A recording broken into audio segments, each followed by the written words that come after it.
सभ्यता और मानव संस्कृति के लिए। तो अगर सदाशिव को हटा दिया जाए तो मानव सभ्यता और मानव संस्कृति नहीं बचेगी।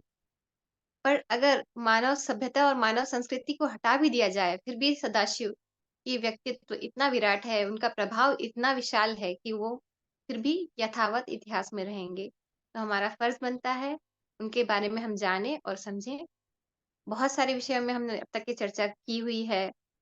वेद, अ, विभिन्न देवी-देवता, आर्यों का आगमन, विभिन्न-विभिन्न अलग-अलग विषयों पे हमने चर्चा की, बीच-बीच में हमने दूसरे टॉपिक्स भी टच किए, आगम-निगम के श्लोक भी टच किए, शिवोक्ति पर चर्चा हो रही थी।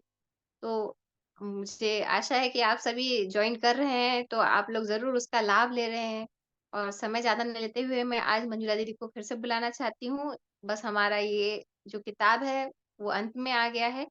मंजुला दीदी, यू आर वेलकम। आगे का जो डिस्कशन है, उसको कंटिन्यू करेंगे। नमस्कार।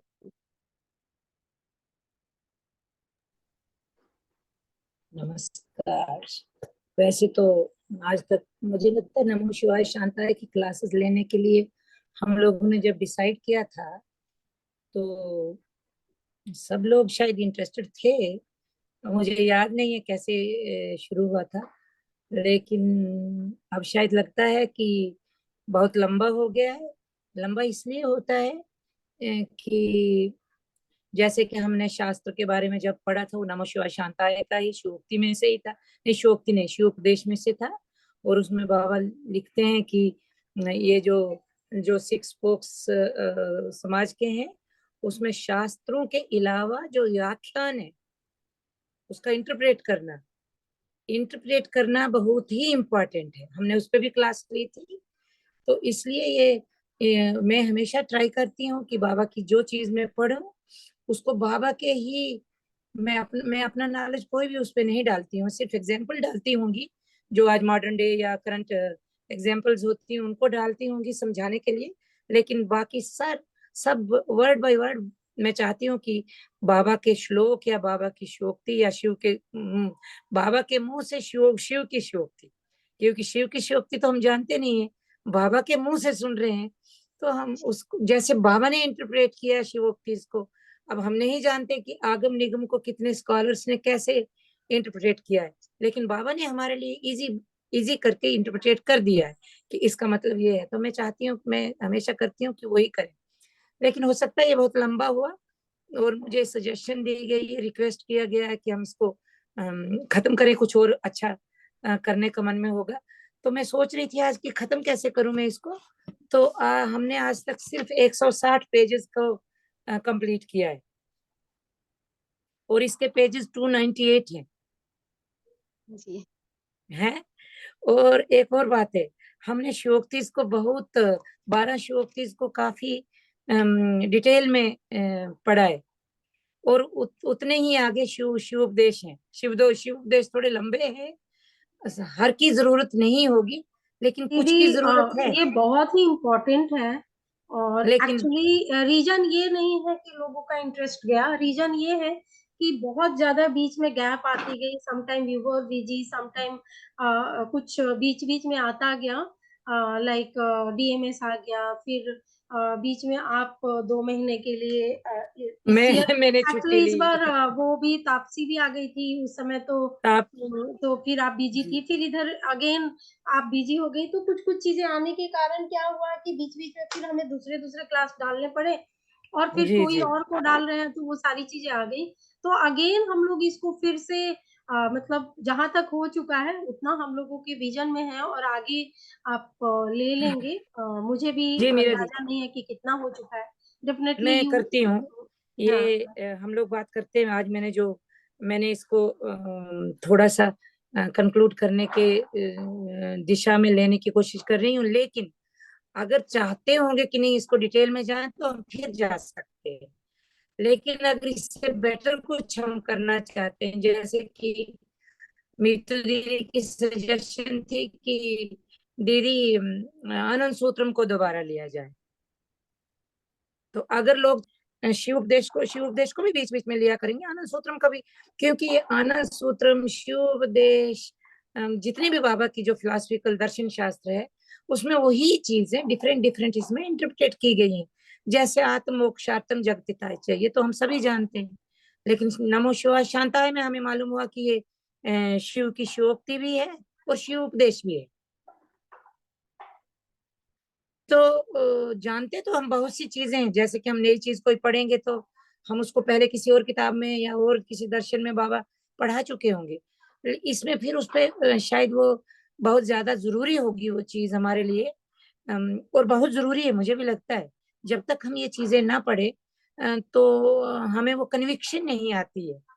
जो कन्विक्शन है ना हमें बाबा की आइडियोलॉजी से, आदर्श से, वो कन्विक्शन नहीं आती है। साधना करो, भजन करो, कौशकी करो, डीसी अटेंड करो, सात्विक आहार खाओ, और फिर बीच में जब दुख दर्द आए या कोई अपने ऊपर कोई परेशानी आए तो फिर इधर भी भटको उधर भी भटको, वो भगवान से भी मांगो, गुरु के पास भी जाओ, फिर कहीं ज्योतिषी के पास भी जाओ। तो ये क्यों होता है? क्योंकि हम लोग साधना भजन ये तो भरा हमारे 16 पॉइंट्स में है और सुप्रीम कमांड में है। तो ये तो बहुत से लोग करते हैं, साधना करना 2 समय, फिर भजन करो, डीसी करो, लेकिन उससे कन्विक्शन नहीं आई है। क्यों नहीं आई है? हमने देखा है कि कन्विक्शन नहीं आई है। जब बीच में कोई so called Tom Dick and Harry उठता है, बोलता है मैं आनंद मूर्ति हूँ, और उसके पीछे हमारे 40 सन्यासी एकदम पीछे चले जाते हैं, तो बताइए उनमें कन्विक्शन क्यों नहीं आई है?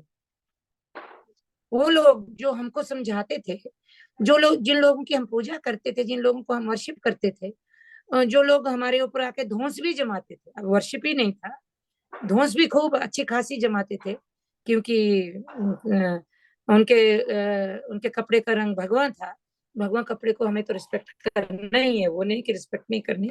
लेकिन मैं हैरान हो गई कि एकदम जो ही उनपे मुसीबत आई, मुसीबत नहीं एक अल्यूरमेंट आई कि मैं आनंद मूर्ति हूँ, मैं तुमको इजी रास्ते में ले जाऊंगा, मैं तुम्हारी लिबरेशन आज आसानी से दूंगा, और तुम ये सात्विक डाइट, ये फास्टिंग, ये ना खाना वो ना खाना भी नहीं करना पड़ेगा।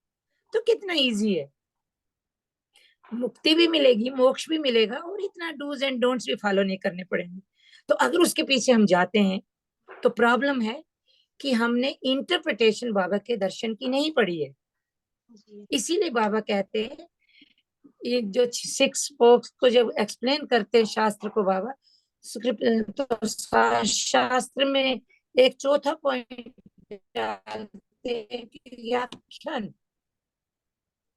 एक तो समाज दर्शन, हमारा धर्म शास्त्र, समाज शास्त्र, धर्म शास्त्र, दर्शन शास्त्र, उसके चौथा पॉइंट डालते हैं बाबा व्याख्यान, कि सिर्फ शास्त्र नहीं होना चाहिए, उसकी व्याख्यान होना चाहिए बहुत अच्छी। तो इसीलिए जरूरी है, अदरवाइज मुझे लगता है नमो शिवाय शांताय तो हर किसी मार्गी के घर में होगी, और हिंदी में होगी तो अच्छी होगी। लेकिन आज मैं देख रही थी कि अब बचा क्या है? अब जो शिव उपदेश है, शिवोक्ति, तो वोक्ति, मुझे लगता है शिवोक्ति हो जो छोटे छोटे मुहावरे, छोटी छोटी चीजें, एक एक लाइन का है शिवोक्ति, 1 या 1.5 लाइन का, 1 लाइन का शिवोक्ति है। लेकिन ये शिव उपदेश जो है, ये उपदेश है। उपदेश मीन्स हमें क्या करना चाहिए, क्या नहीं करना चाहिए, और उससे क्या होगा, वो उपदेश के रूप में, और लंबे लंबे श्लोक है। तो ये लंबे लंबे श्लोक ये भी उतने ही हैं जितने शिवोक्ति थी। तो 160 तक तो हमने शिवोक्ति खत्म ही कर दी है। अब हमने शिवोक्ति भी हमारी लास्ट में आत्मोक्षात्म जगदिताची थी। अब मैं आगे का देख रही थी कि इसको खत्म कैसे किया जाए, तो मैंने इसको कैटेगराइज करने का सोचा कि इसमें से कुछ तो हैं हमारी, कुछ 1 2 3 4 5 6 जो शिवोक्तिज हैं। पहली तो है कि नॉलेज क्या है, नॉलेज के बारे में हमें, नॉलेज का बहुत घमंड, अभिमान, तो ये जितना भी ईगो, वैनिटी जो आती है, ये नॉलेज की आती है। नॉलेज एक किस्म की पावर है। जैसे हम बोलते हैं ना कि time is money, money is power. इस सबसे बड़ा जो पावर हमें देता है वो है नॉलेज। कौन सा knowledge? Knowledge of having me money, knowledge of having me time, converting my time into money is a knowledge. So basically जब हम बोलते हैं कि मुझे मनी से अहंकार है, मुझे सुंदरता का अहंकार है या किसी कौन कौन चीजों का अहंकार होता है इंसान को, उसका अहंकार है। तो बेसिकली नॉलेज का अहंकार है। नॉलेज है मुझे कि मैं सुंदर हूँ, नॉलेज है मुझे कि मुझे मेरे में बहुत ज्ञान है, नॉलेज है मुझे कि मैं बहुत धनवान हूँ। तो ये नॉलेज ही है जो हमें अहंकार भी देता है। इसलिए नॉलेज को एक्सप्लेन करते हैं पहली शिवोक्ति में कि नॉलेज है क्या। अब ये नॉलेज क्या है जो हम बात कर रहे हैं, वो नॉलेज है या वो नॉलेज है जो हमें मोक्ष दे, मुक्ति दे, लिबरेट करे। तो नॉलेज पे ही बाबा का एक पूरा 4 चैप्टर का है। तो मैं कैटेगराइज कर रही थी कि बाबा ने लिखा क्या है शिवोपदेश में। तो नॉलेज पे है। फिर बाबा बोलते हैं कि एक ही ज्ञान है जो आदि और अनंत है। फिर दूसरी शिवोक्ति में बोलते हैं कि आत्मज्ञान ही, आत्मज्ञान, सेल्फ नॉलेज ही रियल नॉलेज है, बाकी सब शेडोज है। तो सेल्फ नॉलेज में क्या आएगा, आत्मज्ञान में क्या आएगा, आत्मज्ञानम विद्र ज्ञानम बोलते हैं बाबा। तो सेल्फ नॉलेज में क्या आएगा कि मैं क्या हूं। तो जब मैं क्या हूं मैं सोचूंगा तो मुझे पता चल जाएगा कि मैं क्या हूं। एक तो पता चल जाएगा कि मैं वही हूँ, मैं उसी का अंश हूँ। इसलिए ये अहंकार वगैरह छोड़ देना चाहिए मुझे। मैं कुछ भी अपनी ओर से नहीं कर रहा हूँ, अगर मैं कर रही हूँ तो ये उसी का जो अंश है, उसी के थ्रू मुझे ये जो चीजें आ रही हैं। तो आत्मज्ञान है। तो रियल नॉलेज क्या है पहले श्लोक में, दूसरे में कहते हैं कि सेल्फ नॉलेज क्या है, तीसरे में बोल रहे हैं कि सेल्फ नॉलेज में बोल रहे हैं कि ब्लेंडिंग बिटवीन परा एंड अपरा नॉलेज। परा और अपरा का नॉलेज, परा और अपरा मीन्स मंडेन नॉलेज और अपरा मीन्स स्पिरिचुअल नॉलेज। और इन दोनों में जो ब्लेंडिंग है वही है आत्मोक्षार्थम जगतिथा इच्छा। तो फिर इसमें बहुत लंबा बाबा 5-7 पेजेस ही हैं कि आत्म मोक्ष का मोक्षार्थ के साथ जगतिता इच्छा क्यों चाहिए। हम अगर दोबारा कभी समय मिलेगा तो करेंगे, लेकिन आज मैं इस क्लास को थोड़ा सा आपको इंट्रोडक्शन दे के छोड़ देती हूँ। और फिर हम डिसाइड करते हैं कि हमें इसको डिटेल में लेना चाहिए या फिर हम किसी दूसरे सब्जेक्ट पे जाए। दूसरे से अगर इसमें डिटेल में अगर हम चाहते हैं कि हम बाद में लें इसको डिटेल, तो डजेंट मैटर, सब लोग जो बोले मुझे। वैसे मुझे किसी ने कहा था कि हम खत्म करके कोई दूसरा चैप्टर शुरू करें, तो उसमें कोई बात नहीं अगर सभी लोग इंटरेस्टेड हैं, क्योंकि ज्यादा लोग आएंगे तो कुछ लोग, हम लोगों को अच्छा लगता है कि ज्यादा लोग आए, ज्यादा लोग सुने। और लगता है कि हम घिसी पिटी सी बातें कर रहे हैं। तो कुछ लोगों को लग रहा है कि ये किताब तो मेरे पास घर में भी है, और है, सबके पास घर में किताब है। जरूरत ही नहीं है ऐसी चीजों को इंटरप्रेट करने का, क्योंकि इसमें हमें नॉलेज मिलता है डे टू डे लाइफ में अपनी कन्विक्शन को पक्का करने का, अपनी जो हमारी आइडियोलॉजिकल कन्विक्शंस है उनको पक्का करने को, और अपने नॉलेज से, मतलब बाबा के दिए हुए नॉलेज को इंटरप्रिटेशन से अपने आप को गाइड करने। हमें जब कहीं डिलेमा आता है कि हम इधर जाएं या उधर जाएं, तो हमें तो कोई बोलेगा इधर आओ, कोई बोलेगा उधर आओ, दोनों हमारे प्रिय है, दोनों को हम रिस्पेक्ट करते हैं, दोनों को मंडेन वे में हमें रिस्पेक्ट करते हैं। हम जानते हैं कि इनको बहुत पता है, लेकिन हमें जाना कहाँ है, उसके लिए हमें बाबा की गाइडेंस चाहिए। उसके लिए हमें शास्त्रों की गाइडेंस चाहिए कि हमें रहना कहाँ है। तो फिर उसमें जो हमें कन्विक्शन और स्ट्रेंथ आती है, उसके लिए हमें ये चीजें पढ़नी बहुत जरूरी है। अगर नहीं पढ़ेंगे तो हम लोग स्टेबल नहीं रहेंगे। कल को, अभी तो मैं बोल रही हूँ कोई इधर बुलाएगा कोई उधर बुलाएगा, कल प्रकृति हमें इतनी टेस्ट में डालेगी, वो तो कोई बुला नहीं रहा है, तब हम घबरा जाएंगे कि प्रकृति का इतना बड़ा टेस्ट है, अब इसमें मैं क्या करूं। क्या मैं उस ज्योतिषी के पीछे जाऊं, क्या मैं उस गुरु के पास जाऊं, वो गुरु तो सबकी बीमारियां दूर कर रहा है, वो कुछ कर रहा है, ये कुछ कर रहा है, वो मेरे कल कर रहे हैं, ये कर रहे हैं, क्या मैं उनके पीछे जाऊं। जब तक मुझे वो नॉलेज नहीं होगा, रियल नॉलेज, तब तक मैं भटकूंगी, not only by some people, by some mentors, but by प्रकृति के टेस्ट में भी फेल हो जाएंगे हम लोग। ना हम प्रकृति के टेस्ट में फेल हो, ना हम किसी से मिसगाइड हो, ना हम डरे। डर भी नहीं होना चाहिए कि हम आइसोलेट ना हो जाए, यह भी तो डर रहता है। हम किसी के पीछे क्यों चलते हैं, सोसाइटी में हर एक जो करता है उसकी तरह हम भी करके क्यों, हमें कॉम्प्लेक्सेस होते हैं कि सारी दुनिया एक और चल रही है और मैं एक और चल रहा हूँ, एकला चलो। तो उसके उसमें भी कॉम्प्लेक्स आता है, जब तक हमें कन्विक्शन ना हो कि मेरे गुरु मेरे साथ। तो गुरु को अपने साथ में रखना, या इन अदर वर्ड्स हम बोलते हैं भगवान हमारे साथ हैं। तो अगर गुरु ब्रह्म है तो फिर ब्रह्म को अपने साथ में रखो, और फिर दुनिया कहाँ जा रही है कहाँ नहीं जा रही है, फिर हम डरते भी कम।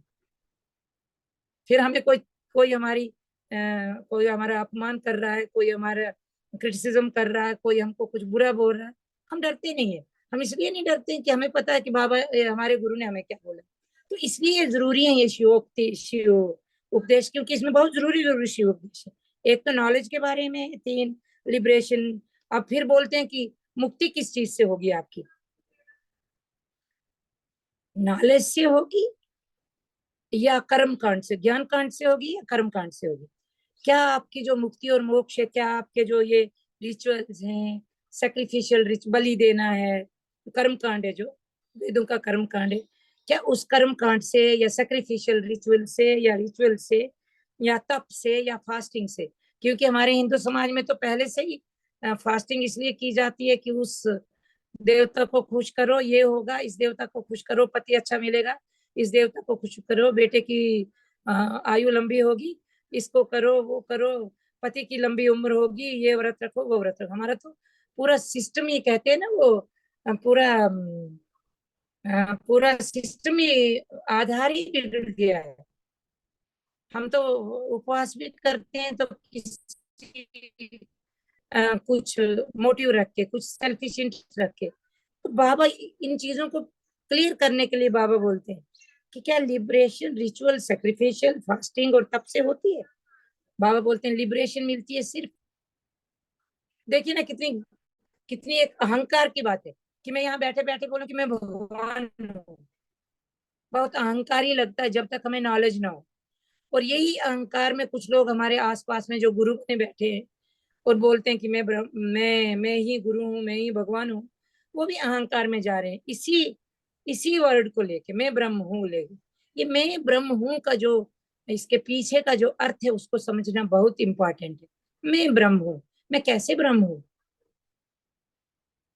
जब तक वो नहीं समझेंगे तब तक ना तो हमें फास्टिंग सेलिब्रेशन होगी, ना हमें सेक्रिफिशियल कर्म कांड से होगी, ना ज्ञान कांड से होगी।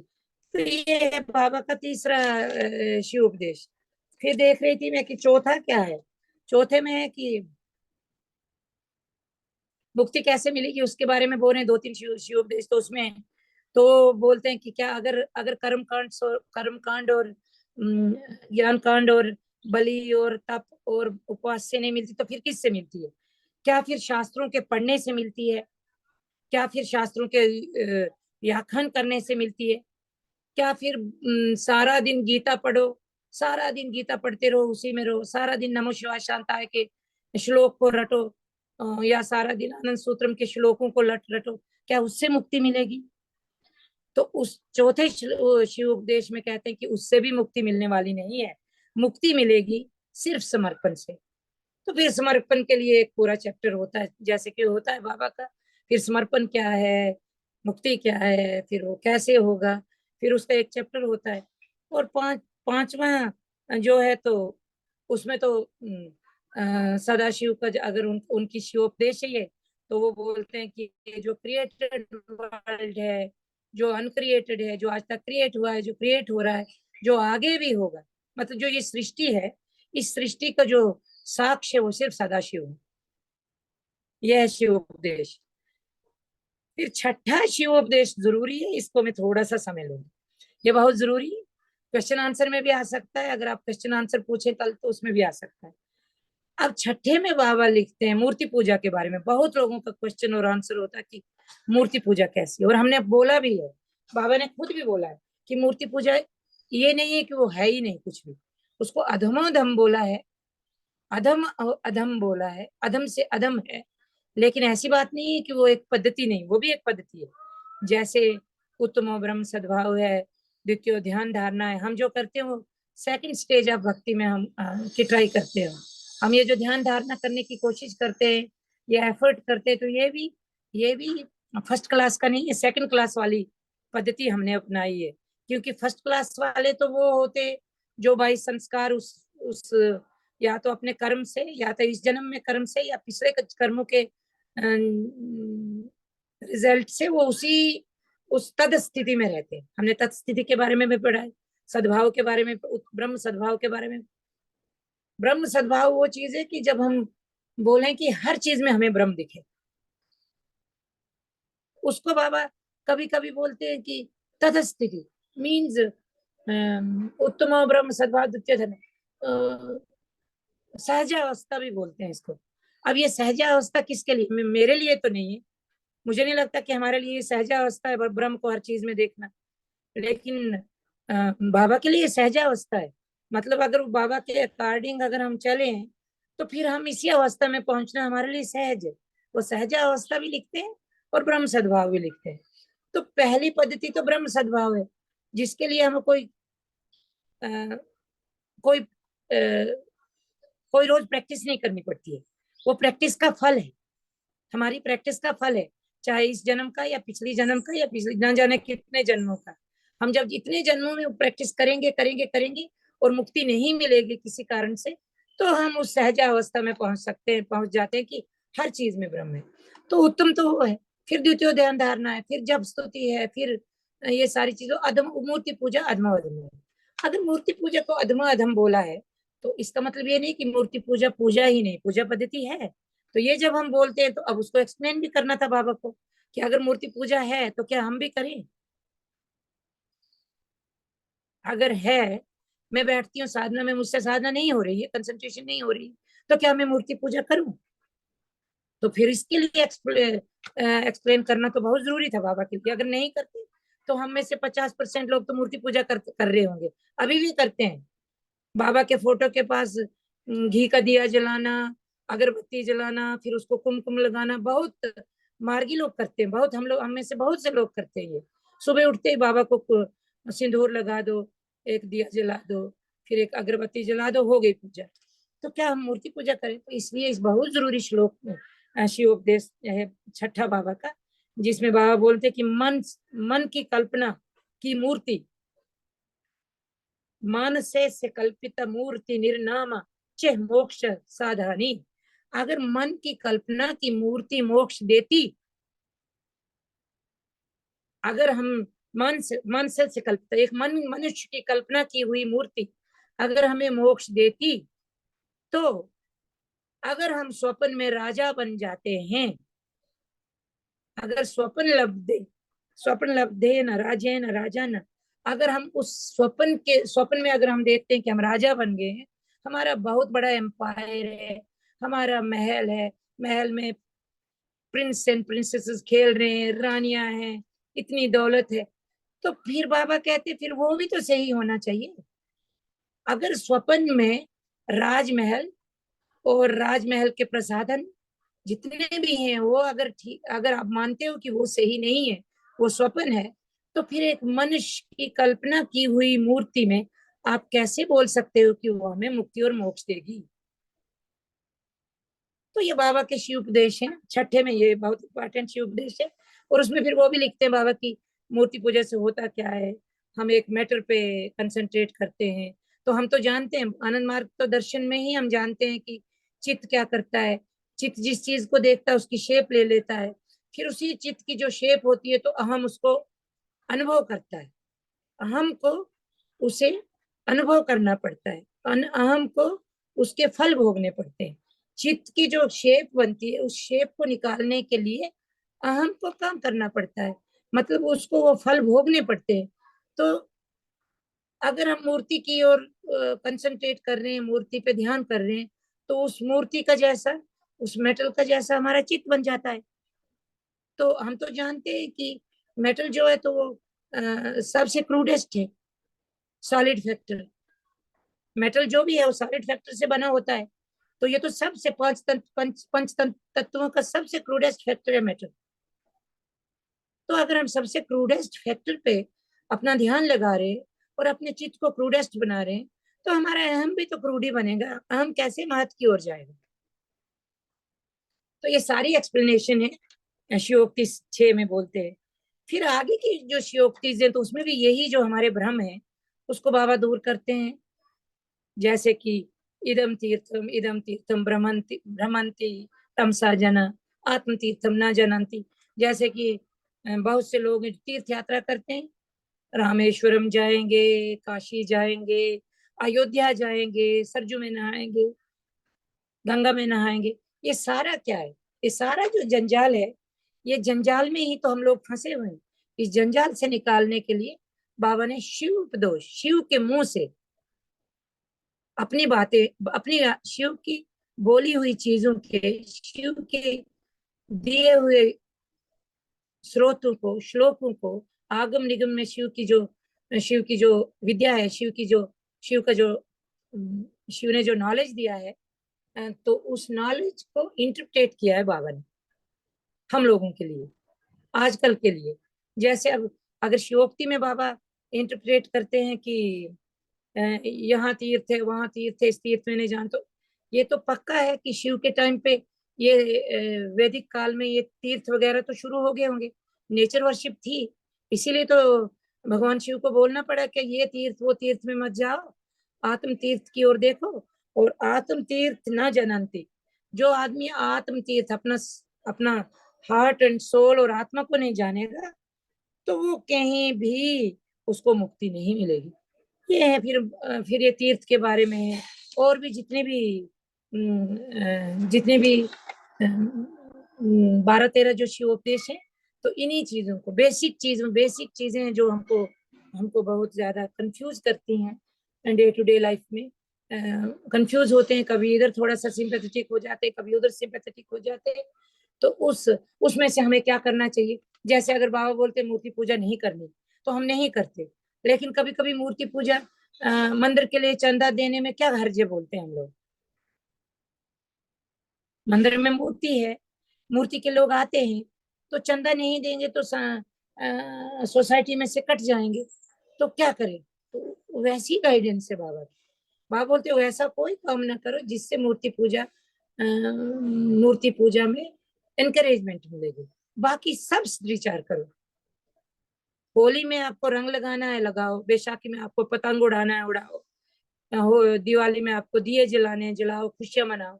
लेकिन वो काम नहीं करना जिससे मूर्ति पूजा ना ओनली करना, लेकिन ये एक्ट भी नहीं करना कि एनकरेज हो। जैसे कि किसी के यहाँ मूर्ति पूजा का कोई फंक्शन हो रहा, तो और हम वहां पूजा करके आरती ले लें, आरती दे दें, तो ये भी नहीं करना, इसको अवॉइड करना। तो ये चीजें जब तक बाबा अगर आज के संदर्भ में हमें इंटरप्रेट करके ना बोलते, जैसे बाबा ने बोला कि अन्न कौन सा है आपके लिए, सबसे पक्का तो है प्रीति भोज।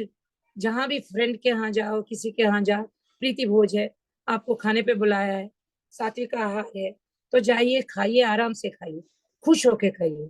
नान मार्गी के यहाँ भी खाइए, कोई मार्गी नान मार्गी का फर्क नहीं, सात्विक भोजन का फर्क है। सात्विक होना चाहिए, खुश मन से, खुशी से, प्यार से बनाया हुआ है, उसको बोलते हैं प्रीति भोज। जो हमारे फ्रेंड ने हमारे लिए, एक नान मार्गी फ्रेंड ने हमारे लिए प्यार से बनाया भोज है, वो मेरे लिए प्रीति भोज है। उसमें उसने कोई, ना तो उसके कोई सेल्फिश मोटिव है, ना वो मुझे मेरे धर्म से भड़काना चाहता है, और सिर्फ प्यार से मुझे बुलाया है, तो वो मेरे लिए प्रीति भोज है। फिर उसके बाद एक और अन्न है, आपका अन्न है। जब आपको भूख लगी है, तब आप नहीं देख सकते कि ये मेरा फ्रेंड है, इसने मेरे लिए अच्छा खाना बनाया नहीं, होटल में खाना, यानी होटल में जिसने बनाया, तो पैसा बनाने के लिए हम होटल में खा लेते हैं, क्योंकि तब तो भूख लगी है, आपका नहीं, इमरजेंसी का नहीं, वो भी खाना है, पैसा दे के खा रहे। तीसरा, अगर बाबा नहीं बोलते कि श्राद्ध आना नहीं खाना है, तो हमें क्या पता होता कि श्राद्ध आना प्रीति नहीं है? हमें पता ही नहीं होता कि श्राद्ध आना जो है ये नेक्स्ट लेवल में आता है। चौथा, फिर जब आप बहुत ज्यादा पढ़ेंगी तो उसमें मिलता है कि मंदिरों में जाके खाना भी नहीं खाना, वो भी अलाउड नहीं। तो ये चीजें जब तक हम इतना पढ़ेंगे नहीं, तो हमें नॉलेज नहीं आएगा, और हमारा जो कंडक्ट होगा वो कंडक्ट आइडियोलॉजिकल नहीं होगा। हम देखते हैं बहुत से मार्गियों को देखेंगे, सन्यासियों को देखेंगे, वो जाएंगे किसी मंदिर में खा रहे हैं, कहीं पे होटल में तो खाना गृहियों के लिए मना नहीं है, सन्यासियों के लिए मना है। लेकिन ऐसी चीजें जो मना है वो करते हैं, क्योंकि उनको लगता है कि क्यों नहीं करना, इसमें सोसाइटी में हमको एडजस्ट होना है। सोसाइटी में एडजस्ट होते होते होते आइडियोलॉजी छूट जाती है, और आइडियोलॉजी में कन्विक्शन जब छूट जाती है, तो हम रह भी नहीं सकते आइडियोलॉजी। तो ये चीजें 12 शिव उपदेश हैं। तो ये तो मेरे ख्याल में सबके यहाँ अगर नमो शिवाय शांताय है तो वो लोग पढ़ भी सकते हैं। और बाद में एक है Shiva in the light of philosophies, जिसमें आधा तो हमने ले लिया है। नमो शिवाय शांताय पढ़ती बार हमने नमो शिवाय नहीं, नमामि कृष्ण सुंदरम की जब हम ले रहे थे क्लासेस फिलॉसफी पे, तो तब हमने वो Shiva in the light of philosophy जो, तो कुछ फिलॉसफीज हमने वहां ले ली। उसको भी आप अगर रिवाइज करेंगे देखेंगे तो हो जाएगा। बस इतना ही है। और लास्ट में शिव जी के थोड़े से नाम मंत्र है, उनका उनका नाम मंत्र है, गुरु मंत्र है, उनके जाप करने का बीज मंत्र है। वो उन चीजों का तो कोई हमें पढ़ के कोई फायदा नहीं है, लेकिन उससे हमें नॉलेज जरूर मिलता है। जब बाबा बोलते हैं कि जय शुभ वज्रधर शुभ्र कलेवर शुभ्र कलेवर, हमारे मन में क्या था जब हम बचपन में थे? तो हमें बचपन में बताया गया था कि जितने भी भगवान होते हैं तो वो सांवले रंग के होते हैं। पता नहीं ये किसका आइडिया क्यों है, लेकिन भगवान राम भी सांवले हैं। सांवले मीन्स श्याम कलर। तो भगवान कृष्ण भी सांवले और भगवान शिव भी सांवले। अब जब तक कोई भगवान सांवला नहीं होगा तो वो भगवान नहीं था। बचपन में हम देखते थे, जितने भी फोटोज देखते हैं तो वो सांवले रंग के फोटोज होते हैं। लेकिन बाबा ने तो उस मिथ को ही ब्रेक कर दिया। बाबा ने कहा कि इनके इसका नाम मंत्र तो देखिए, उसमें भी शुभ शुभ है। हम जो सुबह गुरु प्रकाश करते हैं उसमें भी शुभ है। तो बाबा कहते हैं कि शिव जी का कलर बिल्कुल ही स्नो की तरह, बहुत ही गोरे नहीं, व्हाइट, शुभ्र, सफेद। और मैं हम लोग इमेजिन कर सकते हैं जिन्होंने बाबा को देखा है कि वो कैसे होंगे, क्योंकि हमने बाबा को देखा। बाबा के जो फोटोज है वो जस्टिस ही नहीं करते बाबा के कलर को। जिन जिन ने बाबा को देखा है, तो बाबा फेयर कम्प्लेक्शन तो थे ही, लेकिन फेयर के अलावा परम पुरुष का जो स्किन होती है वो बहुत ही स्मूथ होती है, बहुत ही सटल होती है। और रंग तो उनका बिल्कुल, अब बहुत से लोगों ने अपने बाबा को देखा है। आप बताइए, मैं तो बोलती हूँ बाबा का जो फेस था, वो तो ऐसा था जैसे स्किन के अंदर से हम उनका ब्लड और पानी जो वो देख सकते थे, पनियाला, बिल्कुल पानी, बिल्कुल ट्रांसपेरेंट, इतना ट्रांसपेरेंट कलर। तो आप याद कीजिए कि शिव जी की भी स्किन तो वैसी होगी। बाबा लिखे हुए भी हैं कि सटल स्किन होती है, फेस की स्किन सटल होती है। फेस को सर्दी क्यों नहीं लगती है? हम जब गर्मी सर्दियों में इतना कोट शाल टोपी सब पहनते हैं, क्योंकि हमारे शरीर को सर्दी लगती है, पीठ को सर्दी लगती है, पाँव में सर्दी लगती है। जब पाँव ठंडे हो जाते हैं तो पूरा शरीर ठंडा हो जाता है, इसलिए पाँव को गर्म रखा जाता है। लेकिन फेस पे तो कोई टोपी नहीं बांधता। जो फेस की स्किन है वो बहुत सटल है, और जितना सटल होगा उतनी गर्मी नहीं लगती, सर्दी चाहिए। इसीलिए भगवान शिव जो थे कैलाश पे बैठते थे बर्फ में। तो योगी जितने, वैसे भी हमें भी तो बोला गया है कि व्यापक शौच करो ठंडे पानी से साधना से पहले, क्योंकि योगा जो साधना जब हम करते हैं, या योग तंत्र साधना जो होती है, या योग क्रियाएं जो होती है, जो हम चक्रों पे केंद्रित करते हैं अपने ध्यान को, तो बहुत ज्यादा हीट प्रोड्यूस होती है। तो उस हीट को ठंडा करने के लिए कूलिंग डाउन करने को बोला गया है योगा में, वार्म अप नहीं बोला गया है। कुछ लोग वार्म अप करते हैं, मैं हैरान हूँ, कुछ मार्गी लोग आसनों से पहले वार्म अप करवाते हैं, वार्म अप एक्सरसाइज करवाते हैं। क्यों करवाते हैं? क्योंकि पढ़ा नहीं है। बाबा क्यों बोलते हैं कि आसन से साधना से पहले वार्म अप नहीं, कोल्ड करो? कि क्यों कहते हैं कि आपका जो प्राणायाम करने से बहुत ज्यादा हीट प्रोड्यूस होती है, इसीलिए प्राणायाम शुरू करते बार बहुत ज्यादा सात्विक डाइट और दूध पिया करो, नहीं तो नाक से खून आएगा। ये बाबा की लिखी हुई चीज है।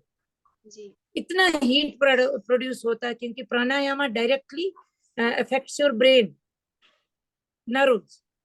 तो नर्व्स को इतनी एक्सरसाइज मिलती है। और प्राणायाम कितना करते हैं हम बताइए? 7 साल से अलाउड, ओनली 7 ब्रीथ्स, उससे ज्यादा नहीं। 7 सांसों में अगर हमारी इतनी गर्मी हो जाती है कि नोज ब्लीड कर सकता है, तो ये नॉलेज बाबा हमें दे रहे हैं, ये किसी को भी नॉलेज नहीं है दुनिया में। जो परम पुरुष, जो बाबा संभूति महाकौल आके हमें नॉलेज दे रहे हैं ना, ये किसी गुरु के पास भी नहीं है। अपडेटेड नॉलेज, पुरानी नॉलेज तो है, योगा तो पुरानी पद्धति है, शीर्षासन योगा का एक पार्ट है, आनंद मार्ग में क्यों नहीं है?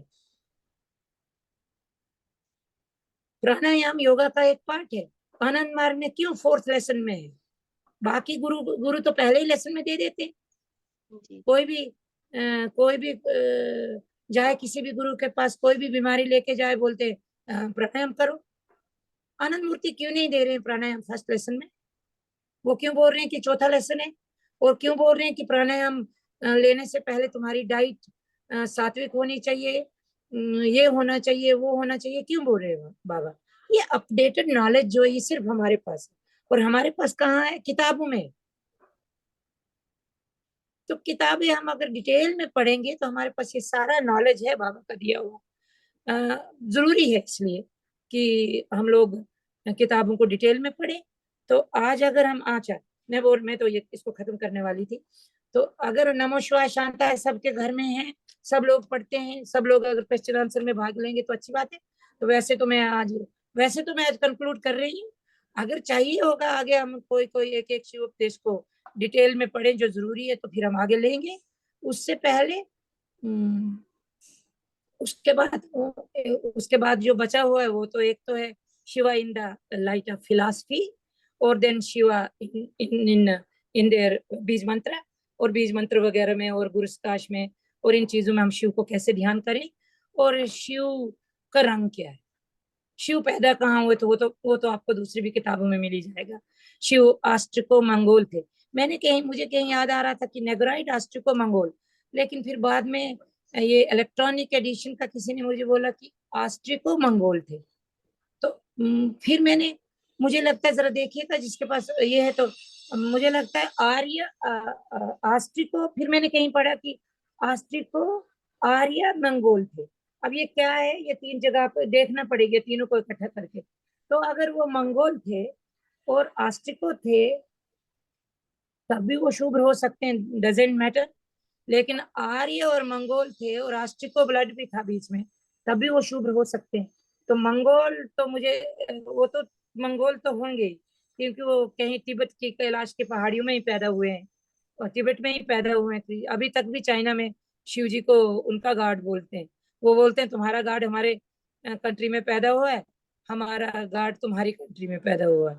गौतम बुद्ध इंडिया में तो नहीं, अब नेपाल बोल रहा है हमारे यहाँ पैदा हुए। पैदा तो वो नेपाल में हुए होंगे, नेपाल तब इंडिया में था, लेकिन उनका जो ज्ञान मिला है उनको तो इंडिया में गया में ही मिला है, इंडिया में ही उनका ज्ञान रियलाइजेशन हुई है। तो कुछ भी है, ये तो पॉलिटिकल चीजें हैं। तो इतना करने के बाद मैं आज की क्लास का सिर्फ इंट्रोडक्शन देके खत्म करती हूँ। अगर इसमें कुछ क्वेश्चन आंसर हैं तो लेते हैं, तो अगर आगे इसको डिटेल में लेना है तो हम फिर कभी डिसाइड करेंगे। आज क्या डिसाइड करते हैं नेक्स्ट क्लास का, वो बोलिए। और कल की क्लास इंटरेक्टिव क्लास है, अगर तो क्वेश्चन आंसर रखते हैं या क्या है मीरा दीदी, वो तो आप जानती है। तो नमस्कार, धन्यवाद। थैंक यू सो मच दीदी। बहुत ही आपको आज कम टाइम मिला, लेकिन आपने इतनी सारी चीजें बता दी, एक तरह से गाइड कर दिया है सभी को कि आगे जो भी पढ़ना चाहे बहुत ही आसानी से पढ़ सकते हैं। और अभी किन्हीं के कोई क्वेश्चंस हैं या कोई कुछ बोलना चाहते हैं तो बोलेंगे। पढ़ लीजिए नमो शिवाय शांताय, अगर इस पे इसकी डिटेल में किताब नहीं के शिव ऊपर उपदेश। जी दीदी, निर्मला दीदी। नमस्कार सभी को। जी दीदी से मेरा एक क्वेश्चन है कि जैसे कोई मान लीजिए गांव का प्रधान है और परंपरा रही है कि उसी के घर से पूजा की सामग्री जाएगी गांव की पूजा करने के लिए, तो उस स्थिति में एक आनंद मार्गी को क्या करना चाहिए? ये पूरे गांव का सवाल है। तो वैसी स्थिति में पूजा की सामग्री आनंद मार्गी के घर से जाना चाहिए कि उसको बंद कर देना चाहिए? मुझे तो लगता है दीदी, ये सवाल आपका नहीं है, बहुतों का है, हमारा भी था। हमारे घर से भी सच्ची बात है कि मेरे जो ससुर थे, यहीं से सारे मंदिर का वही मंदिर को वही चलाते थे। ये मंदिर का जितना सामान है पूजा होने के बाद हमारे घर में ही आता था, यहीं रहता था, यहीं वो लॉकर में रखते थे। फिर जब पूजा वगैरह होती थी स्पेशल तो वो ले जाते थे, उन्हीं के हाथ में सब कुछ चलता था। लेकिन जब हम लोग हुए तो उनको भी लगा कि ये नहीं करने वाले, और हमको किसी ने बोला भी नहीं, और हमने छोड़ भी दिया। तो ये तो फिर वही हुआ ना दीदी, आइडल वर्शिप को अगर आप धीरे धीरे बोल दें कि मैं आइडल वर्शिप नहीं करता, कोई और एक ट्रस्ट बना दें, क्योंकि मंदिर में बहुत सी चीजें होती है जिनको संभालना पड़ता है। गोल्ड की ज्वेलरी होती है, सिल्वर की होती है, कुछ चीजें होती हैं जिनको संभाल के रखना पड़ता है, और जो गांव का प्रधान या गांव का जो रिस्पॉन्सिबल आदमी होता है उसी को देते हैं वो ये। उससे फायदे भी बहुत होते हैं लेकिन उसका नुकसान भी है आनंद मार्गियों को। तो फिर धीरे धीरे वो कोई ट्रस्ट बना लें, और इतना बोल सकते हैं कि मैं ये चीजें रख सकता हूँ लाकर में, लेकिन इसकी रिस्पॉन्सिबिलिटी अब आप लोग ले लो, मेरे घर से नहीं जाएंगी ये चीजें, क्योंकि मैं मूर्ति पूजा नहीं करता हूँ। तो मूर्ति पूजा में ऐसा भी बोल सकते हैं कि मेरा फेथ नहीं है तो मेरे हाथ से जाना भी नहीं चाहिए भगवान के लिए, अच्छा नहीं होगा। जिसको बहुत बिलीफ है वही ले दे, मैं बिना बिलीफ के भेजूंगा भी तो श्रद्धा से नहीं भेज पाऊंगा, तो मुझे अच्छा नहीं लगता है। मेरे मन में लगता है कि मैं गलत कर रहा हूँ, धोखा दे रहा हूँ भगवान को, कि मैं मान नहीं रहा हूँ और फिर भी ये चीजें भेज रहा हूँ, श्रद्धा से नहीं भेज रहा हूँ। तो कोई श्रद्धावान जो इंसान है वो इस ड्यूटी को ले ले, हो सकता है, लेकिन स्टॉप तो करना पड़ेगा दीदी। ये प्रयास बहुत दिनों से चल रहा है हमारा दीदी, और हमने बहुत कुछ उस पर विजय भी पा लिया है। जी लेकिन जी जी लेकिन होता क्या है कि इतना से क्या हो जाता है, बहुत सारा तो कुछ नहीं, लेकिन वही। एक आदमी आता है और कुछ लेके हमारे घर से कुछ कुछ लेके जाता है। हमको ये भी नहीं बोलता कि तुम आओ और तुम पूजा करो, ऐसा नहीं बोलता। लेकिन चीजें हमारे ही घर से जाएंगी, नहीं तो तो दीदी कब स्ट्रांग विल बनाइए, अपने आप ही छूट जाएगा। गांव में स्ट्रांग अनर्थ विल हो बनाइए जाएगा, ऐसा ऐसा कि मैं मानना इसमें है नहीं रहना लोगों का। चाहती हूँ, बाबा मुझे छुड़ाइए, तो अपने आप ही छूट जाएगा। मुझे लगता है, मेरा फेथ है कि अगर आपकी स्ट्रांग विल हो जाएगी कि मैं मूर्ति पूजा नहीं, इसमें इसको मैं एनकरेज नहीं करना चाहती हूँ, बाबा ने बहुत मना किया है, बाकी कोई चीज मना नहीं की है, शादी ब्याह में भी कोई रिचुअल मना नहीं किया है, सिर्फ लिखा है चर्या चर्या में लिखा है कि वो रिचुअल नहीं करोगे जिससे मूर्ति पूजा में एनकरेजमेंट हो। मतलब मूर्ति पूजा के लिए बाबा कहते हैं कि ये भगवान का अवमान है। दूसरे लोग कुछ और तरीका से बोलते, बाबा बोलते ये एक बृहत एंटिटी का आप उसका बेइज्जती कर रहे हैं। दीदी वो तो मूर्ति भी नहीं पूजते, वो गांव के बाहर कुछ एक ऐसी लकड़ी उकड़ी का कुछ रखा है, उसको ले हाँ, जाके। नहीं नहीं, मैं बोल रही हूँ कि बाबा का इतना स्ट्रांग व्यू है इसमें, क्यों कि वो समझते हैं कि ये मेरा असम्मान सम्मान नहीं हो रहा है, प्रभु का सम्मान नहीं हो रहा, इतनी बड़ी बृहत विशाल एंटिटी को हम लोग इतना छोटा बना रहे हैं, मूर्ति में डाल रहे हैं, और उसमें प्राण प्रतिष्ठा भी कर रहे हैं। बताइए प्राण प्रतिष्ठा कौन कर रहा है? इंसान। तो फिर इंसान बड़ा हुआ या भगवान बड़ा हुआ? अगर भगवान चाहते तो खुद ही आके बैठ जाते प्राणों में, प्राण लेके आ जाते उसमें मूर्ति में, वो नहीं ला रहे हैं। कुछ बड़े बड़े पुजारी लोग बैठ के 5-6 दिन एक मूर्ति में प्राण डाल रहे हैं। तो प्राण डाल रहे हैं तो वो राम का ही डाल रहे हैं या विष्णु का डाल रहे हैं या किसी का भी डाल रहे हैं, क्या पता है। अगर डाल भी रहे हैं तो, क्योंकि अविद्या तंत्र में ये हो भी सकता है, अविद्या तंत्र जो है उसमें ऐसी चीजें होती है कि किसी को मारना है, किसी का बुरा करना, अविद्या तंत्र होता ही यही है, मिरेकल क्रिएट करना। अगर होता भी है तो सोचिए कि वो कैसे भगवान है जो हमारे हाथ में उनके प्राण है, फिर तो हम ही बड़े हुए ना। तो इन चीजों के लिए बाबा जब कहते हैं कि मूर्ति पूजा अधमा अधमा, तो बहुत से लॉजिक देते हैं कि एक तो बृहत विशाल एंटिटी है जिसको हम छोटे से में हम उसको अरेस्ट कर रहे हैं, किसमें? मंदिर में।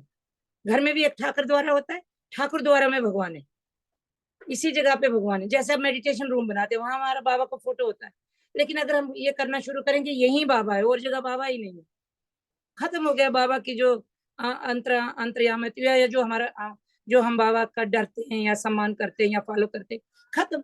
जब बाबा के मेडिटेशन रूम में जाएंगे तो चरे चरे फॉलो करेंगे, उससे बाहर निकलेंगे, वहां जाएंगे तो सात्विक आहार लेंगे, रूम से बाहर निकलेंगे तो मांस मछली खाना शुरू करेंगे। ये चीजें होती, इन्हीं चीजों के लिए मूर्ति में भगवान को डालना ये बहुत ही एक मूर्खता है। जी दीदी, आई थिंक दीदी आपका पॉइंट रिसीव हो गया, बहुत ही सही बोला आपने और हमें बहुत ही अच्छे से हैंडल करना है, ऐसा ना हो कि उन लोगों को ठेस पहुँचे, ये हर एक आनंद उनको भी मानी फील नहीं होना चाहिए। होगा। और ऐसा कीजिए कि एक ट्रस्ट बनाइए, बोलिए कि मुझ में श्रद्धा कम है, तो श्रद्धा के बिना तो देवता भी नाराज हो जाते हैं, तो आप लोग ही जो श्रद्धावान लोग हैं वही रखें। जी दीदी, बिल्कुल। थैंक यू अगर सो मच। लॉकर चाहिए हमारे, जैसे हमारे यहाँ तो सामान था, वो उसके गहने, जो यहाँ जो हमारे यहाँ राम मंदिर है, तो उनके गहने जो खास खास मौके पे उनको लगाए जाते थे, चांदी के गहने, सोने के गहने, किसी ने दिए होते, तो उनको रखा जाता था यहाँ हमारे घर में भी। तो मेरे जी दीदी। ससुर तो बहुत इसमें वो साधना भी करते थे, ये दीक्षा भी मिली थी, लेकिन ये काम भी करते थे, तो फिर उससे तो हमको स्टार्टिंग निकलना में ही था। थोड़ी प्रॉब्लम होती ही है, आई थिंक स्टार्टिंग में जो फर्स्ट जनरेशन रहता है उन लोगों को ये ज़्यादा फेस करना पड़ता है, आगे की जनरेशन्स को हाँ ये जी जी, प्रॉब्लम नहीं फर्स्ट आती है, ये जनरेशन को करना पड़ता, सेकंड जनरेशन को नॉर्मली हो जाता है। जी जैसे दीदी। कल, जैसे 3 दिन पहले यहाँ पे वो राम का वो अक्षत लेके आए थे, इन्विटेशन 22 के लिए, सब जगह दिया है ना आरएसएस बीजेपी वालों ने। यहाँ पे भी सब जगह दिया जाता तो 2-4 लड़के हमारे घर भी आए, और वहां पे गाड़ी रोकी थी, यहाँ आए, तो एक तो इन्विटेशन दिया, और फिर वो लड़का दूसरे को बोला कि वो नहीं लाया, वो पैकेट नहीं लाया, पैकेट में चावल है। तो मुझे पता था कि ये अक्षत दे रहे हैं। मैंने कहा मैं उतना बिलीव भी नहीं करती हूँ, मैंने कहा उसका ऐसे ही उसका यहाँ पे सम्मान नहीं होगा, मैं बिलीव भी नहीं करती हूँ। तो वो सबको बोल रहे थे कि ये अक्षत लो और 22 के दिन को खीर बनाओ, और उस खीर में वो चावल डालने, फिर वो प्रसाद बनेगा। जो ही है। मैंने ये बोला, मुझे बाद में बुरा भी लगा कि इस लड़के ने बुरा तो नहीं मनाया।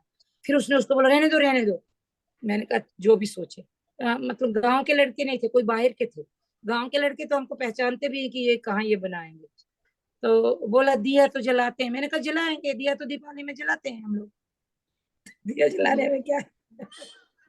बिल्कुल दीदी। दीदी श्रीजा दीदी ने हैंड रेज़ किया हुआ है अभी। सबसे पहले श्रीजा दीदी के बाद फिर मीतू दीदी पूछेंगे। श्रीजा दीदी please unmute and ask the question. Yes.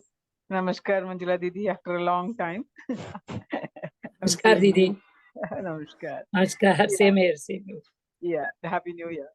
Uh, and same to you दीदी, happy thank to you. See you. Yes. बोलिए Didi, दीदी। now Nirmala Didi did raise a question, I think, and Supriya Didi was saying, like this first generation will have this issue. I think anybody who's getting into Marga for the first time, anyone in the family will have to face this.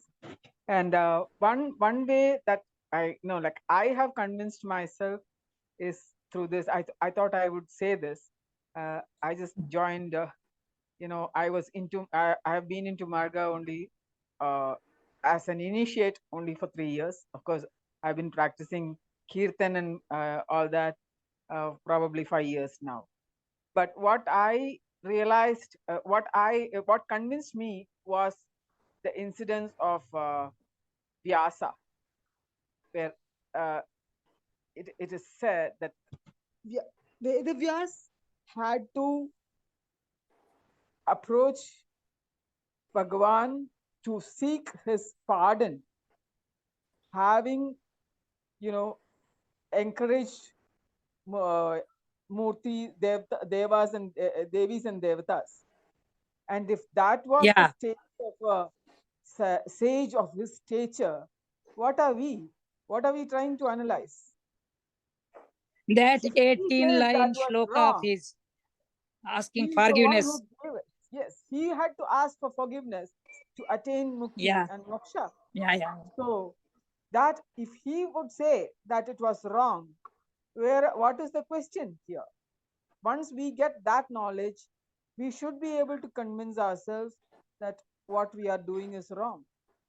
And that is yes why Baba is giving it is in Namah Shivaya Shantaya this answer for all of us. Once we come to read this, we need to convince ourselves so that we don't get into there more and more and confuse ourselves and not get out of it. So I think more and more of us have to get there.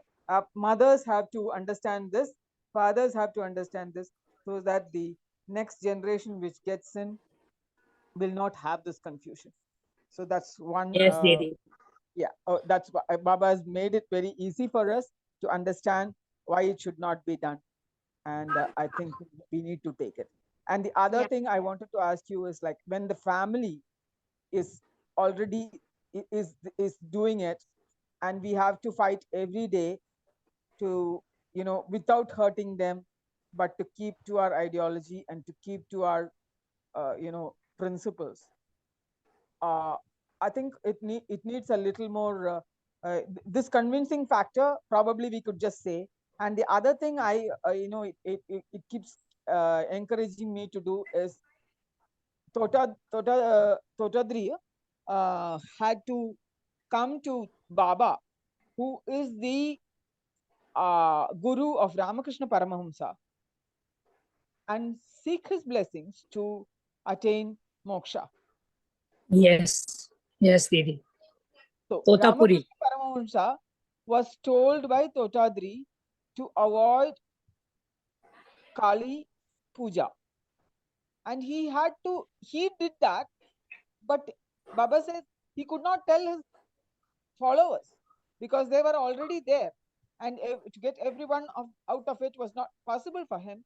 So all he could do was to withdraw himself from the puja, and Totadri tried so much to get him out of it.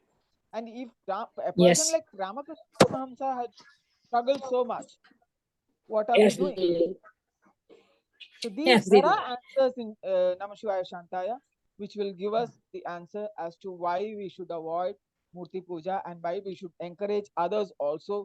And even if they are getting hurt, we should convince ourselves that we are only trying to do good to them and we are not hurting them. It is, but without any words, any words hurting them, we need to tell them why we believe so and why we have to be so.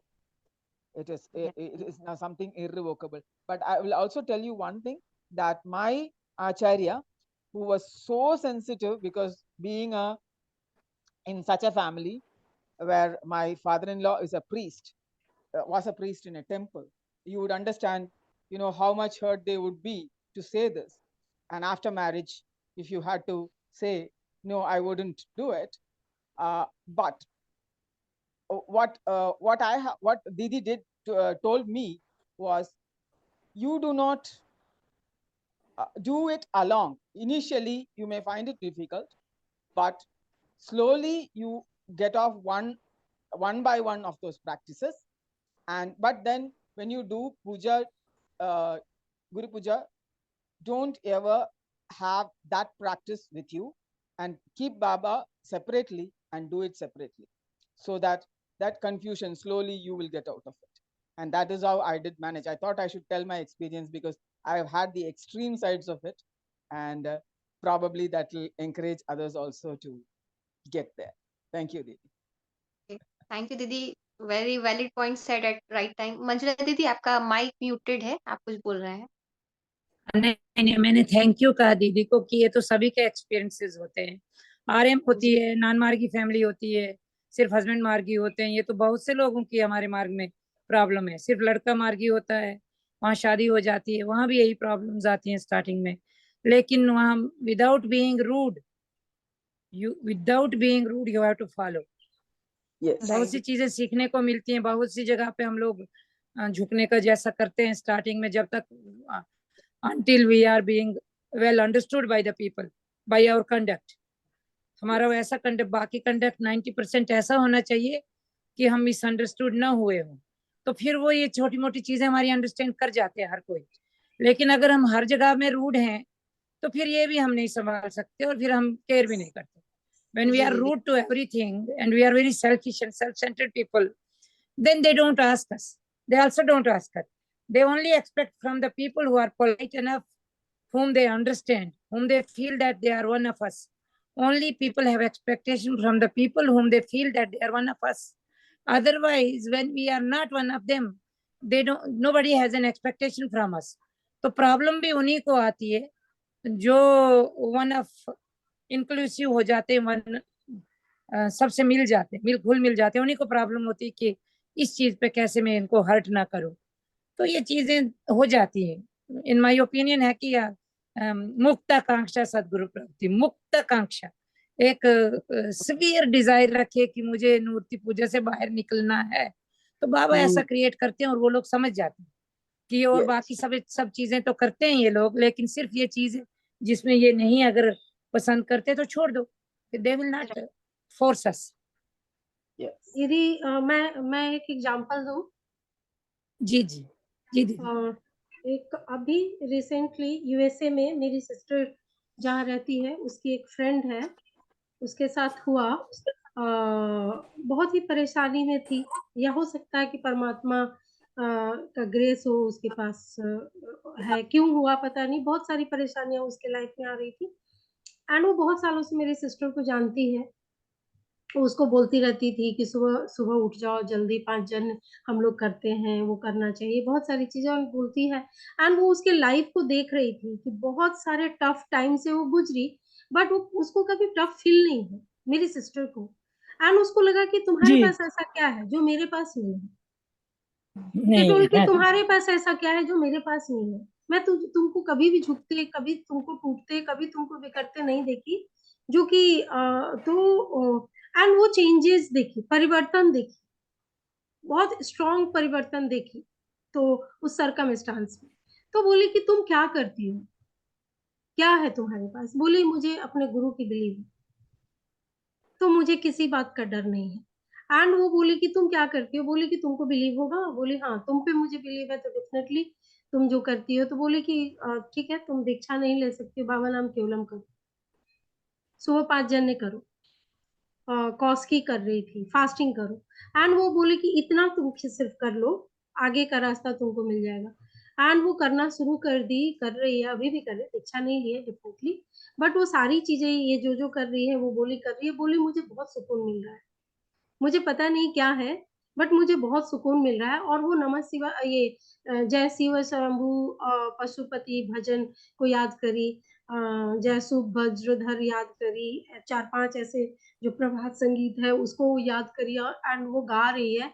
तो ये example है कि आप उनपे मुझे लगता है कि लोग बोलते हैं कि पूरा का पूरा परिवार मार्गी है और आप स्ट्रगल कर रहे हो, और मेरी सिस्टर सिर्फ अकेली मार्गी थी और पूरे परिवार को बदल डाली, पूरे परिवार को। बिल्कुल। उसके उसके उसके यहाँ हर कोई कह रहा है कि तुम्हारे गुरु जो है उनको तुम्हारे जैसी बहू चाहिए मुझे, ऐसे गुरु जी है, वैसे पूजा करने वाली मुझे लड़की चाहिए, ऐसी संस्कारी चाहिए जो पूजा करती। उसके पूजा पर सबका बिलीव आया। वो बहुत टफ टाइम को जी है। उसकी शादी ननमार्गी परिवार में हुई थी। उसके हस्बैंड चिकन मटन खाते थे, सब कुछ खाते थे। आज वो वो अकेला अपने लिए खाना अलग बनाती थी। दीदी आई, बोली मुझे दूसरा आसन वगैरह दूसरा भी, मुझे 3rd लेसन भी करना है, 4th लेसन भी करना है। दीदी बोली कि उस बर्तन में भी आप खाना बना के नहीं खा सकती जिसमें ओनियन गार्लिक बना है। आपको प्योर सात्विक होना पड़ेगा, तभी आप प्राणायाम कर सकते हैं 3rd लेसन, नहीं तो नहीं कर सकते। एंड इतना स्ट्रिक्ट उसको। और वो बोली कि मुझे कुछ फर्क नहीं पड़ता, मैं करूंगी। वो अपने लिए अलग करने लगी, किसी को कुछ नहीं बोली, किसी को कुछ नहीं। आपको जो आज उसके हस्बैंड नहीं खा रहे हैं, घर में बिना ऑनियन गार्लिक का खाना बन रहा है। उसके हस्बैंड, क्योंकि सी इज वर्किंग, बहुत काम होता है वैसे में, बहुत काम होता है। वो सारा बहुत काम कम करके होता है। जाती थी और करके आती थी। बच्चे को छोड़ने जाना है, एक जगह खाना अलग बनाना है, अपने लिए अलग खाना बनाना है, इतने सारी चीजें। सुबह एकादशी के का फास्टिंग ब्रेक करना है, सुबह उसको अपने लिए खिचड़ी बनाना है, फिर दूसरे के लिए खाना, इतने टफ चीजों को की, लेकिन वो बाबा को नहीं छोड़ी। और हमारे घर में उसको हम लोग चिढ़ाते थे, बहुत छोटी थी, और सब लोग बोलते थे मैं ना कर्मी धर्मी हूँ, ऐसे करके बोलती थी, क्योंकि बहुत बचपन से बहुत पूजा करती थी। और सब लोग उसको बोलते थे, ऐसे बोलते थे कि मतलब पापा भी बहुत मानते थे। और बोली कि मैं ना, हम लोग बोले कि ये तो बहुत ज्यादा पॉलिटिक्स जानती है, पापा को भी पटा के रखती है सबको। और ये तो बोली कि मैं तो कर्मी धर्मी। दादा लोग भी बहुत मानते थे उसको, प्रभात संगीत में कंपटीशन में जीतना, सब कुछ करना। लेकिन वो कभी भी बोली कि मुझे फील नहीं हुआ कि ये टफ है, क्योंकि उस चीज को एक्सेप्ट करके चली कि आपका प्रॉब्लम है, मेरी प्रॉब्लम नहीं है। मुझे जिस पर विश्वास है उस पर फॉर्म बिलीव है। जाते वो अपने ससुराल में बाबा का फोटो रख दी, किसी की हिम्मत नहीं हुई कि उसके फोटो को हटा दिया जाए, किसी की हिम्मत नहीं हुई। उनके यहाँ मूर्ति पूजा जिसको करना है कर रहे, लेकिन वो बोली मैं नहीं करूंगी। मेरी छोटी वाली सिस्टर की शादी उसके अपने पसंद से हुई है। उसके इन लॉज बोले कि हमारे यहाँ ये रिवाज है, तुम लोग ही। बोली कि आपको लगेगा कि मैं जिस चीज का रिस्पेक्ट नहीं करती हूँ मैं ले लूं? सेम जो मंजुला दीदी बोली, मैं वो नहीं कर पाऊंगी बिल्कुल जो आप कर रहे हैं। आपको लगता है कि मैं चीटिंग करूं आपके साथ? तो बोली नहीं। बिल्कुल बोली कि आपको ऐसे ही लगता बोलना है कि चाहिए मैं कि मेरी श्रद्धा नहीं। आपके बिलीव को धोखा दूं? तो बोली कि नहीं। फिर मैं नहीं कर पाऊंगी, जो मैं श्रद्धा से नहीं कर पाऊंगी उसके लिए मुझे प्रेशर नहीं दीजिए। और वो नहीं की। बिल्कुल तो आपका कहीं ना कहीं आप वीक है। जिस दिन से आप स्ट्रांग होने लगते हैं ना, आपके साथ बाबा खड़े हो जाते हैं। और दीदी ये एक एग्जांपल नहीं, मैं ऐसे ऐसे हजार इतनी एग्जांपल, एग्जाम्पल, बहुत एग्जाम्पल हजार एग्जाम्पल। मेरा ब्रदर एक जीता जाता एग्जाम्पल है, जिसको कि सब लोग आनंद नगर में देखे थे। उसके जीवन की कहानियां अनंत है, अनंत है। लेकिन उसकी स्ट्रॉन्ग बिलीव है, वो 4 बजे लड़का उठता है, उसके दोनों पैर कटी हुई हैं, 5 जन वो सुबह उठ करके नहा लेता है, वो एकादशी अकेले करता है। 2 साल तक दीदी कोई उसके पास नहीं गया था, बाबा जाने नहीं दिए। ये प्रूव करना था पूरे समाज को कि मैं हूं तुम्हारे साथ। बोलता है कि मैं मैं तो हूँ बाबा की तरफ कनखी से देखता हूँ कि बाबा मेरे ऊपर इतना क्यों कर रहे हैं कृपा। बोलता है कि मैं देख नहीं पाता हूँ खुले आंखों से, मैं इतना घबरा जाता हूँ कि मेरे ऊपर इतना कृपा कैसे कर सकते हैं आप। मैं क्या हूँ? मैं बहुत साधारण हूँ, लेकिन आपकी कृपा खत्म ही नहीं हो रही। सोचिए वो लड़का बिल्कुल जिसकी की दोनों पैर कट गई है। कट गए हैं। ये चीजें हैं जो सिखाती हैं हमें कि कन्विक्शन क्या होती है, आइडियोलॉजिकल कमिटमेंट क्या होती है। राइट। और एंड फिर उस आइडियोलॉजिकल कमिटमेंट और कन्विक्शन के साथ दीदी, रिस्पॉन्स क्या वो जो मिलता है वो भी ताकत जो पता होती है चलता उस है। स्ट्रेंथ के आगे, अच्छे अच्छे लोगों की, दीदी सत्य के आगे असत्य हारता है, ये मैं देखी हूँ। हारता है। हारता बिल्कुल है, दीदी, मैं देखी हूँ। बिल्कुल हम बिल्कुल लोग बिल्कुल। पूरे परिवार उस बच्चे को डांटते थे कि तुम गलत हो, और वो बच्चा सही था, और आज वो सही है, प्रूव हो गया। जी और दीदी। किसी को करने की जरूरत नहीं पड़ी, परमात्मा कर दिया 2 मिनट, दूध का दूध पानी का पानी सामने रख करके। तो और दीदी सबसे बड़ी बात है विश्वास दीदी, बस गुरु पे, मुझे तो है कि विश्वास करना बस, वही इसीलिए उनकी इसीलिए आइडियोलॉजी को मैंने फॉलो कहा करते कि हैं। अगर स्ट्रांग विल करेंगे ना तो वो होगा। और दूसरी बात है, बाबा बट बोले हुए विदाउट हैं। आइडियोलॉजी नहीं दीदी। एक चीज बहुत जरूरी है समझना दीदी, मैं देख रही हूँ, मैं बहुत परेशान हो रही हूँ अन्य मार्ग में। एक अलग टाइप का डोगमा आ चुका है। जब तक आप आइडियोलॉजी को नहीं बिल्कुल दीदी, समझेंगे, इसीलिए इतना जब डॉगमा आया तक हुआ आप है, इसीलिए तो आइडियोलॉजी मैं को नहीं हमेशा कहती समझेंगे, हूँ। आप अधूरा बाबा को चाहेंगे तो आपको तकलीफ बहुत होगी। बाबा अधूरा नहीं है। बाबा बोलते हैं कि मैं जो कह रहा हूँ करो, मैं जो कह रहा हूँ कि नहीं करो उसको नहीं करो, लेकिन मैं जो नहीं करने के लिए नहीं मैं कह करना। रहा हूँ कि ठीक है करो, तो नहीं भी करोगे तो चलेगा, लेकिन जो मैं कह रहा हूँ कि नहीं करो तो नहीं करना पड़ेगा। There is no other alternative. तो आप पढ़िए। मैं हर चीजों का मेरे पास प्रश्न, मैं तो गई थी इस बार रिपोर्टिंग में दीदी, मेरा प्रश्न, मुझे मन किया कि मैं उठ करके क्वेश्चन पढ़ूं। मुझे एक भी भुक्ति प्रधान नहीं दिखे जिसको मैं देख कर 2-3 को छोड़कर कोई भी भुक्ति प्रधान ऐसे नहीं दिख रहे थे जिनको देख करके आप लगो कि ये आप खड़े हो जाए और उस समाज के लिए आप उद्धार करने के लिए आप पूरे आपको बना दिया गया है। क्यों बना? कितने आइडियोलॉजी को आप मान रहे हैं?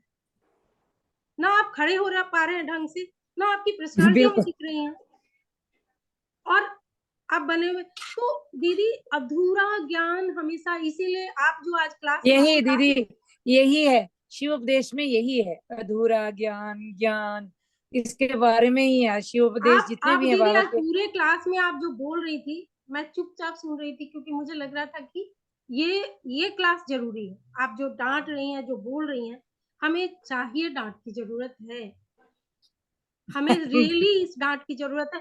हम अधूरी चीजों को जान के हवा में उड़ रहे हैं, और कह रहे हैं कि सब लोगों को कह रहे हैं कि मान लो भाई, आधा, नहीं दीदी, कितने लोग।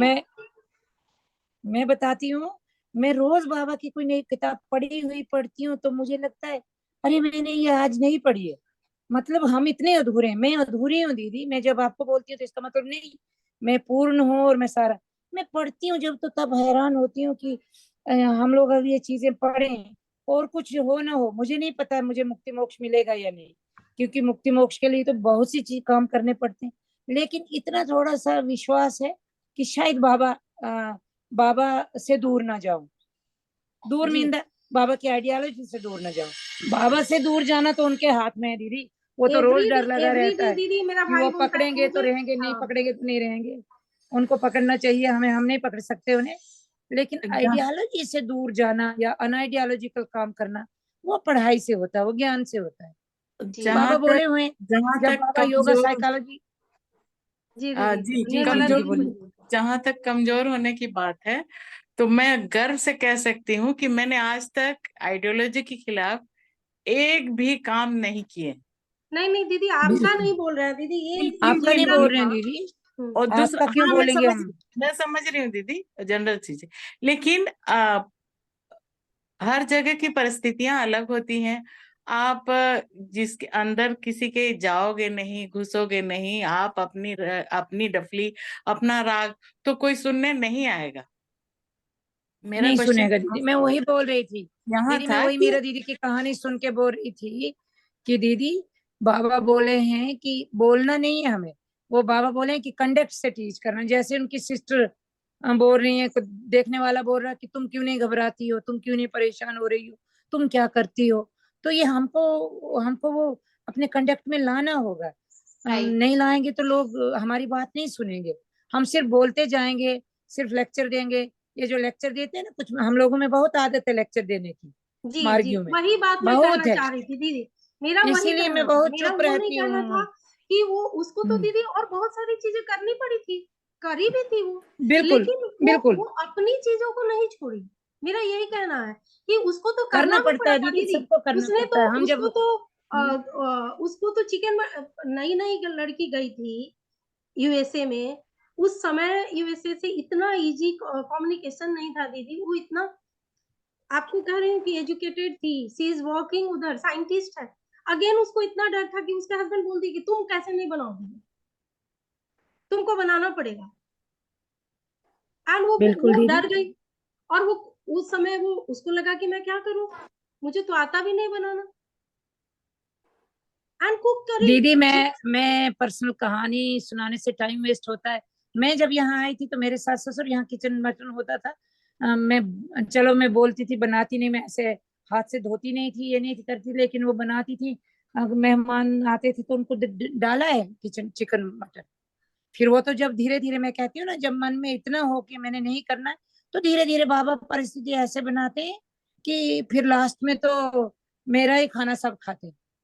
जी फिर वो जी भी मेरा, मैं ही जो बनाती थी साथी को ही खाते थे।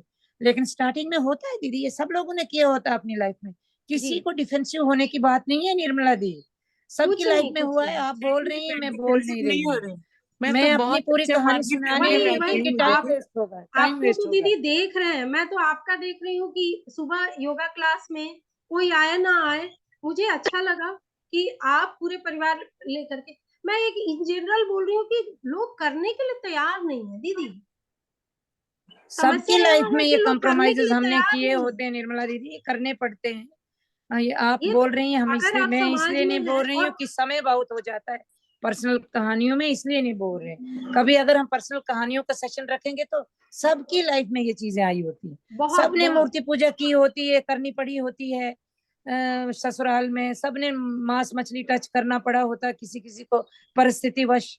फिर बाबा बोलते हैं कि किसी को परिस्थितिवश किसी इसमें ना आना पड़े, फिर वो आशीर्वाद भी साथ में रहता है।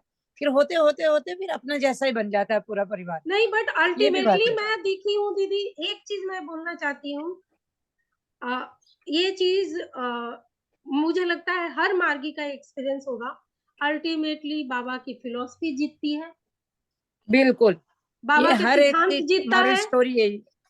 बिल्कुल और आपका बिलीव ही जीतता है, दूसरे को झुकना ही पड़ता है बाई हुक और बाई क्रुक। आपको कुछ अड़ियल रवाया नहीं, अगर आप जिस दिन से स्ट्रॉन्ग होना शुरू होते हैं बिना कुछ बोले, साइलेंट, बाबा बोले हैं कि साइलेंट वर्कर बनो, आप, आपकी इतनी स्ट्रॉन्ग पॉजिटिव वाइब जाती है ना कि सामने वाले हिल जाते हैं। बिल्कुल। और दीदी बात यह है कि अपने में कन्विक्शन होनी चाहिए, जी जी, बिल्कुल, अपने बिल्कुल। में आइडियोलॉजी पे फेथ होना चाहिए कि मैं जो कर रही हूँ वो ठीक है। इसलिए नहीं कर रही हूँ कि मुझे उनसे अब रिएक्शन करना है, उनको मैं दिखाना सामने है। देखती हूँ, मैं एक एग्जांपल दे रही हूँ, मैं सामने सुप्रिया, अब सुप्रिया की जैसी कितनी लकी है, ये तो दूसरा जन्म ले चुकी, दोबारा बॉर्न। मैं तो इन बच्चियों को देखती हूँ तो मुझे लगता है कि ये लोग का एक बार बाबा के साथ आके दोबारा आ गए। तो ऐसा हम लोग तो संघर्ष वाले फेज में है ना दीदी, ऐसे बिल्कुल बिल्कुल। बहुत कम होता है कि आपको संघर्ष ना करना पड़ा हो, डिफरेंट टाइप का। लेकिन हम लोग तो संघर्ष वाले फेज में है ना, जब चेंज कर रहे हैं एक समाज में और उस फेज में हम आए हैं, तो हमें तो सबका सामना करना पड़ा है। हम हर कोई इन सारी फेज से गुजरे हैं दीदी, हर कोई भी ऐसा नहीं है। रेयर मेरा मेरा मान लीजिए ससुराल में था, लेकिन मेरे यहाँ भी सब नहीं मानते हैं, बिल्कुल आधा दीदी, मानते हैं आधा नहीं मानते हैं, क्या करेंगे, इतना स्मूथ नहीं। इतना स्मूथ नहीं होता है। लेकिन फिर ये है कि आप अपने आप को डिटरमाइन करते जाइए, किसी की बोलती फिर धीरे धीरे लोग चुप हो जाते हैं। जी दीदी, बहुत ही अच्छे-अच्छे एग्ज़ाम्पल्स दिए दीदी। अभी जो जी क्लास दीदी, रिलेटेड एग्ज़ाम्पल दिए हैं to the point, I think बहुत ही इंस्पायरिंग है दीदी। Thank you so much Meera दीदी, आपने जो पर्सनल एग्ज़ाम्पल्स दिए हैं but they are really very valuable. तो साथ में मीतू दीदी ने बीच में हैंड रेज़ किया था दीदी, एक बार मीतू दीदी अगर आप सुन रही हैं तो प्लीज़ अनम्यूट करेंगे। जी दीदी। नमस्कार दीदी, और सभी को नमस्कार। यस दीदी, मेरा कुछ क्वेश्चन था, लेकिन अब टाइम काफी ज्यादा हो गया, 4:30 बज गए टाइम हैं। बहुत ज्यादा हो गया। कल रखते हैं क्वेश्चन आंसर मीतू तो दीदी। हाँ, कल का कल क्या रख है? कल का लेंगे क्वेश्चन आंसर ही है ना, क्या रखा है? दीदी। कल जो है वो वर्ल्ड पॉलिटिक्स जैसा आपसे साथ डिस्कशन हुआ था, हाँ हाँ, कुछ करंट अफेयर पे रखेंगे। Current Meetu affairs in the world politics, या जिसमें मेरा दीदी, जी दीदी।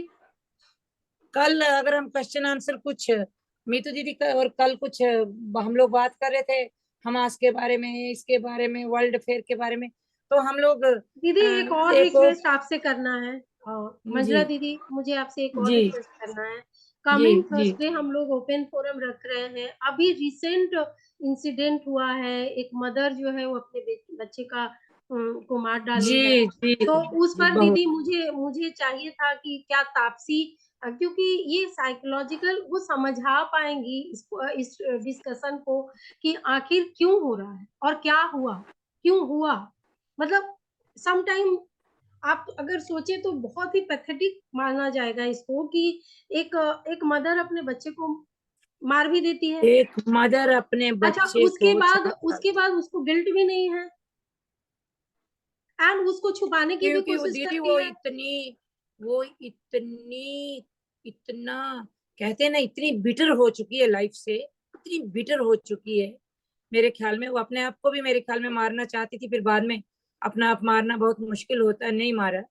तो क्या पता नहीं क्या दीदी। तो दीदी साइकोलॉजिकल एस्पेक्ट्स भी इस पे देखेंगे, दूसरा समाज कहाँ जा रहा है, आखिर इस तरह की चीजें क्यों हो रही हैं।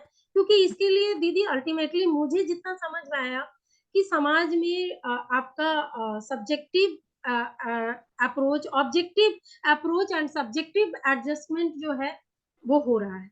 आपका मेन आपको है कि आपका ऑब्जेक्ट मेन है एंड सब्जेक्ट को साइड में रख दो।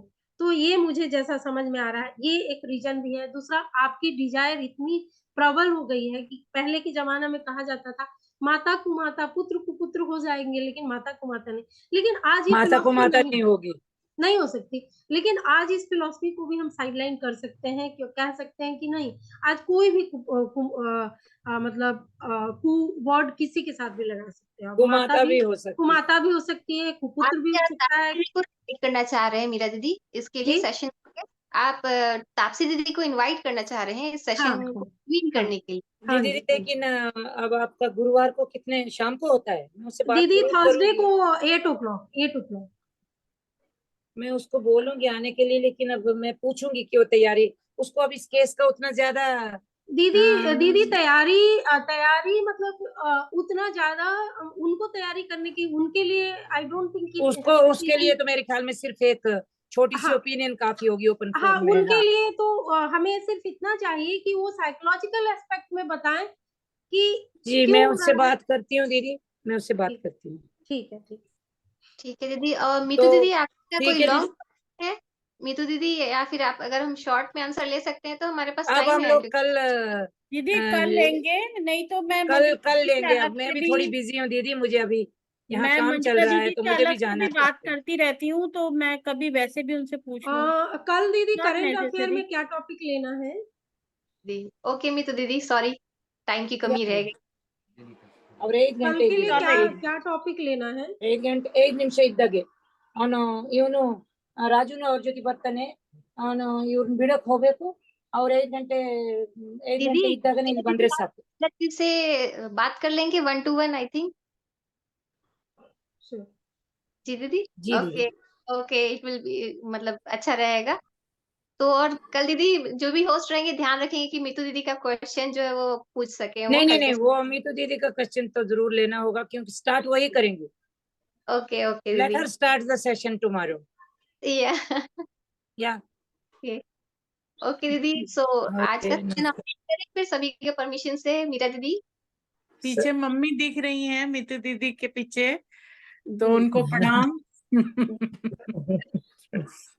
प्रणाम. तो ठीक है, सबको जी दीदी, ओके नमस्कार सभी को। नमस्कार। Thank you for joining today. Very nice session, and we will continue our study on our own level. परमपिता बाबा की जय।